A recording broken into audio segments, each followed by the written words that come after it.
This podcast is spiritual on purpose. Every week, I highlight one practical idea that can help us live and create on purpose. I'm Joanna, a clinical hypnotherapist, artist, and a coach, and I'm happy to be your host. Welcome back.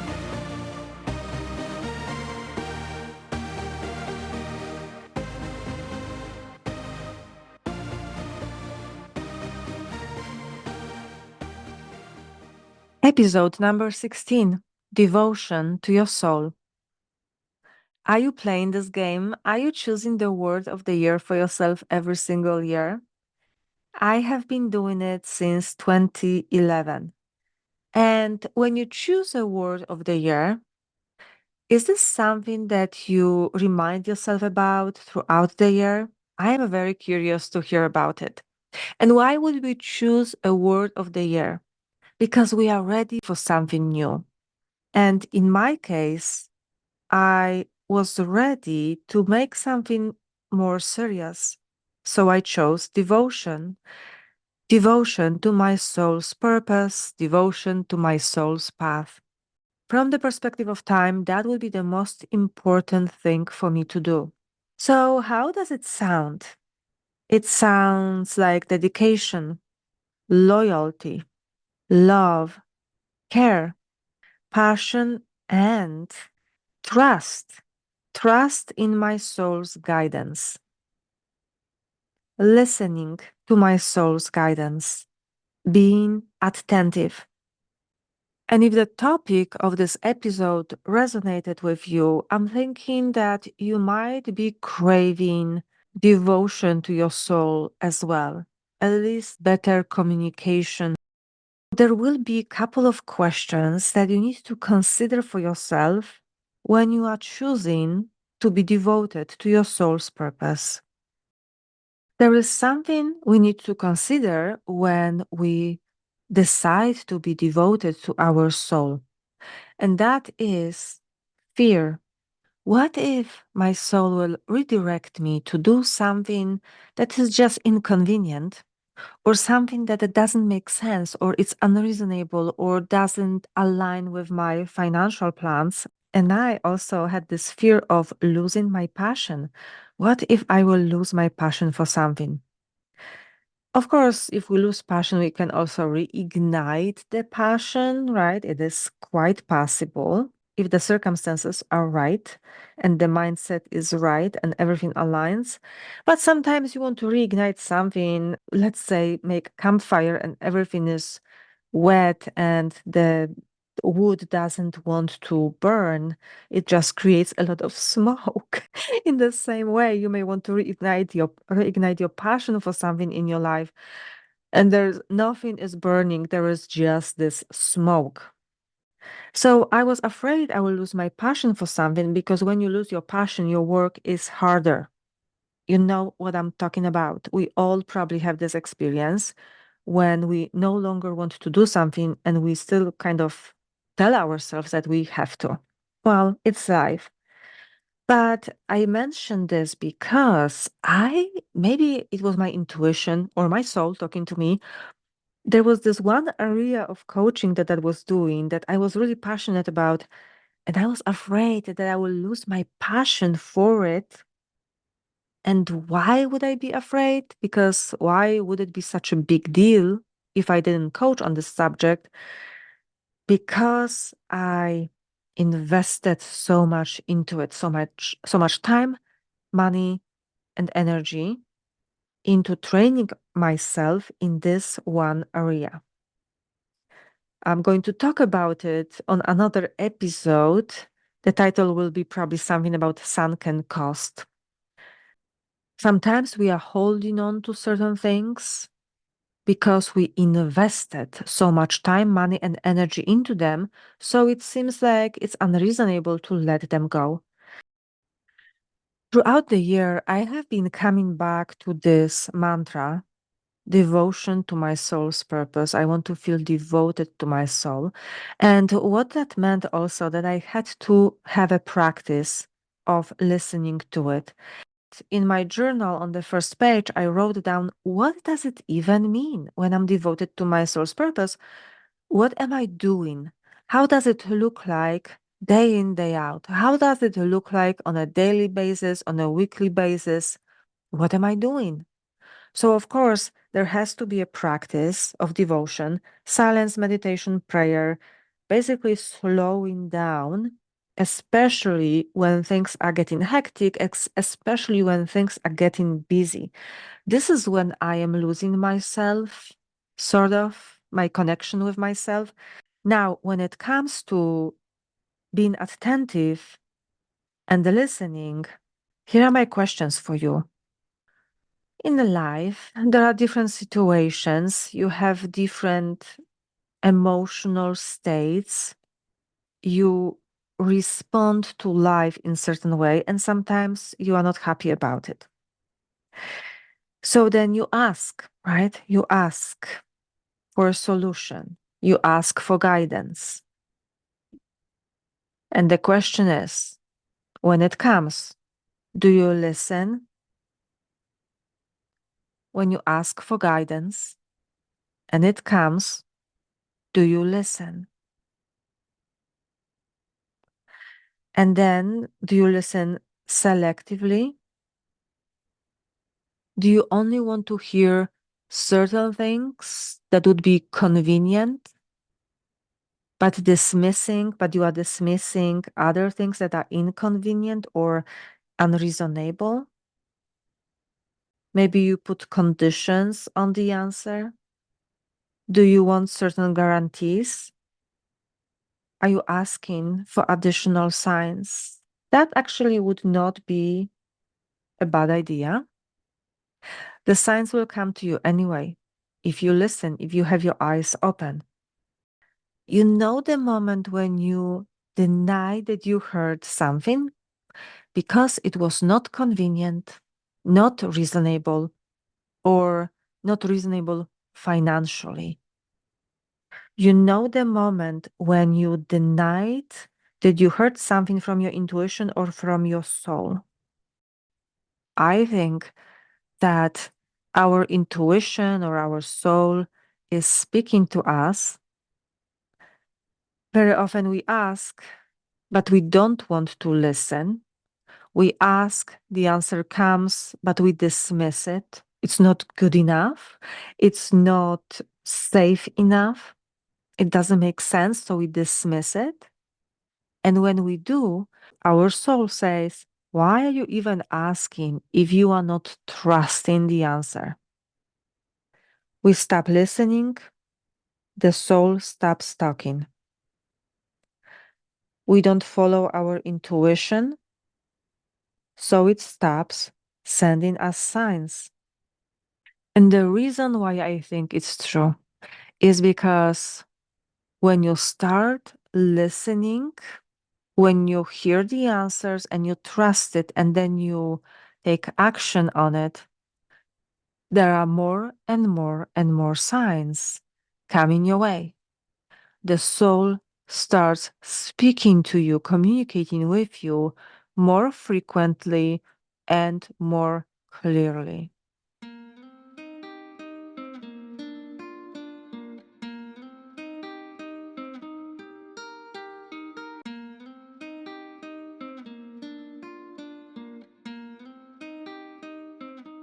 I asked, I heard, and I resisted. I resisted the message. So in December, I asked the question, how can I find joy? It was a depressing December, as it is for me, usually, followed usually by joyful January. I was also doing a review, and I have this awful habit of focusing on what I have not done. My friend was laughing at me, so I also had to laugh at this. In my case, in the past, I had to make huge life changes based on what my soul told me. And I'm still here, I'm still alive. Was it hard? Yes, but it would be harder not to listen to my soul. But this past December, it wasn't so big, but I still wanted to argue with the guidance. I still had some sort of fear that was completely unreasonable. So, what was more unreasonable, the guidance or my fear? Good question. But anyway, this is how it happened. I was walking and I said, no, I don't want to have a depressing December. December should be about the joy. So, how can I enjoy this month? And my soul told me to get back to painting. When I heard that, of course, I thought it's completely unreasonable. I have been saying for a year that I have no patience for making art. And yet I made some art, basically watercolors this past year, but painting with oils.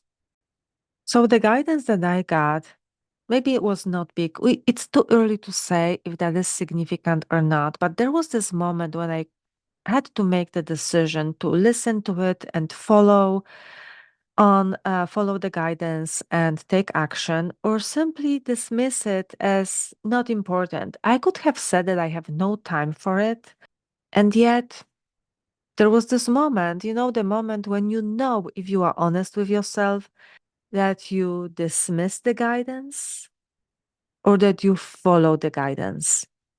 And I decided, okay, since I asked and I received, I'm going to accept it and I'm going to take action on it.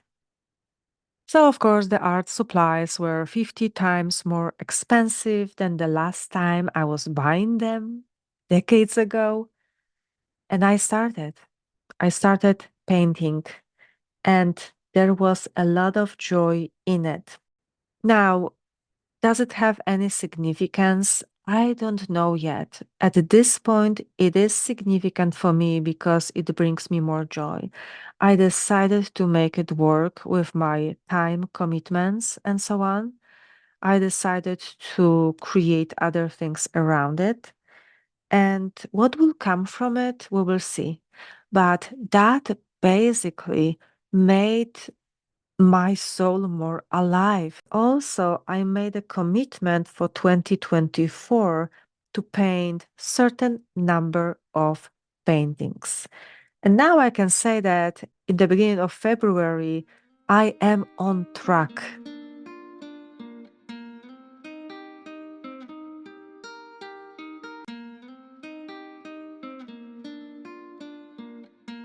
And it could be that your guidance will be something bigger, that you will need to revolutionize a part of your life in some way. And my example, at the least at this point, seems easy, simple, and enjoyable. But still, I experienced a moment of disorientation. You experience disorientation when you lived your life or the past years in certain way, and suddenly you receive guidance that requires that you change things in a fundamental way, or at least in a way that does not seem convenient. Also, we like to create this fantasy that when we create our life, we change our life, it's supposed to be in certain way for many years. We don't leave room for changes. And when the changes happen or when they are required by life or by our soul, then it makes no sense for us. So then we experience disorientation. We just don't see the path in front of us. So here's what I want to share from Thomas Merton, Spiritual Master. I have had this book for at least 10 years. I bought it at the Camel Dolly Hermitage, south of Carmel by the Sea. I don't ever open this book, okay? And then in December, I opened this book on a random page, and this is what I read. My Lord God, I have no idea where I'm going. I do not see the road ahead of me. I cannot know for certain where it will end. Nor do I really know myself. And the fact that I think I'm following your will does not mean that I am actually doing so. But I believe that the desire to please you does in fact please you. And I hope I have the desire in all that I'm doing. I hope that I will never do anything apart from that desire. And I know that if I do this, you will lead me by the right road, though I may know nothing about it.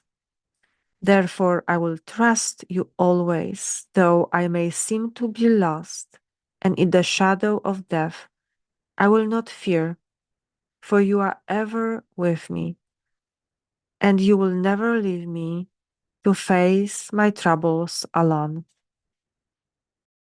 What I felt in this moment when I read this fragment was very strange, because here we have Thomas Merton, the spiritual master, and he also experienced a moment of disorientation, not knowing where he is.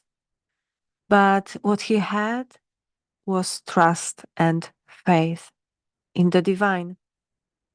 And it happened within a week or so from reading this paragraph. I started reading another book that have been on my shelf for a couple of years now, Invisible Acts of Power, Channeling Grace in Your Everyday Life by Caroline Myss. So I go through this book and I open on a random page and I'm going to read it to you. The Prayer of Thomas Merton. Dear God, I have no idea where I'm going.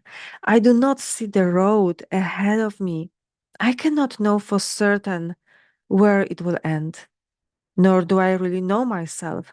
And the fact that I think that I am following your will does not mean that I am actually doing so. But I believe this. I believe that the desire to please you does in fact please you.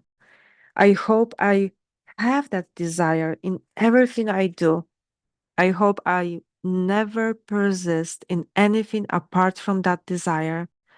And I know that if I do this, you will lead me by the right road, though I may know nothing about it at the time. Therefore, I will trust you always, for though I may be lost and in the shadow of death, I will not be afraid because I know you will never leave me to face my troubles all alone. The fact that I opened two random books on two random pages, and one book quoted the first author, is a confirmation for me that it's okay to feel lost sometimes. Even the spiritual masters sometimes don't know where they are or who they are. But the most important thing is to have faith in your soul's guidance. In 2024, I am looking forward to sharing with you what I discover on my creative journey. Thank you for listening. I hope you have a wonderful week. Talk to you next time.